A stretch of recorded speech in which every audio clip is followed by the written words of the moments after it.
The first meeting with your buyer is very important when you're making a presentation with the new items that you're coming out to the marketplace. There will be, many vendors out there that present these items to these buyers, and it's not surprising that they barely remember you sometimes because there's so many products they see. And for you to successfully pitch your product, you really have to stand out in front of these buyers so that you become memorable with them. It's really great when we go into a meeting and we have a prototype product. And the reason for that is it's easy for the retailer to conceptualize where that product would fit in his lineup. If you have that box and you have great photos on there, great colors on there, and you have done your homework, he's going to see it very quickly. And believe me, with as many competitors there are in the retail environment, vying for that space on the retail shelf, you better do your homework ahead of time, and you better have some way to show the retailer that you know what you're doing. You want to be able to show him the prototype so that he could touch it, feel it, see the dimensions, how the layout's gonna stand out in his SKU, and all that stuff is only possible by having the actual product sample.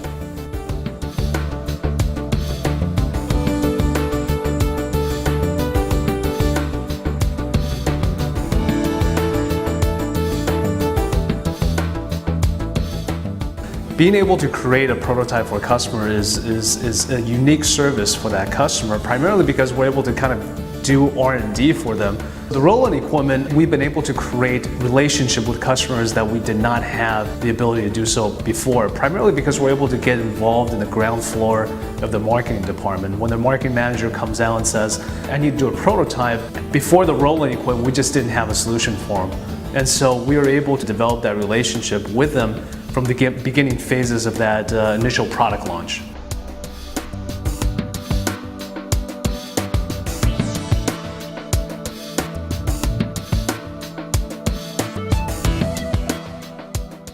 Mac and cheese nugget product was a perfect example of a packaging where we really needed to show the prototype to the buyer, because it had a double panel display unit where we have one side of the unit portraying the half of the display and the back side of the product portraying the other half side of the display.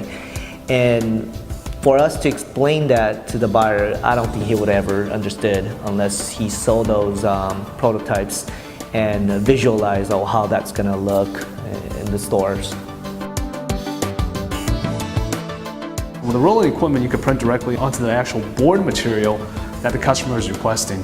And so, for example, if we're printing on a foil board material, you're able to lay down white and print 4-color process on top of that. It can simulate UV coating textures, it could simulate embossing textures, it could simulate spot UV coatings and matte coatings, and it could do the scoring and the perforation directly onto the board itself, which saves a lot of time on our end when it comes to making these mock samples. With our operation, we run both flexo and litho-based products, so we run the Roland equipment as well to make mock samples for pressure-sensitive labels. The return on the equipment has more than been exponential. Of course, when you've designed something new and something different to fit in a place where it has not been before, it's difficult to communicate that to a buyer. One of the products that we've developed is called Coats. The first Coats product that we developed are flavored panko breadcrumbs. We've developed it in a 5-ounce pouch, and we've developed it in a display box.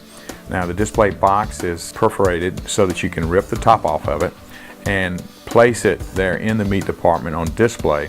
But for our club store customers, we designed the box so that you could turn it sideways and you would see a totally different panel that they would purchase the entire box at one time. And with nothing in your hand to show him and just to talk to him about it, you may not be able to get your point across. Whereas if you've got a well-developed prototype to walk in there with, it instantly allows him to know where it's going to fit in his shelving or in his display space.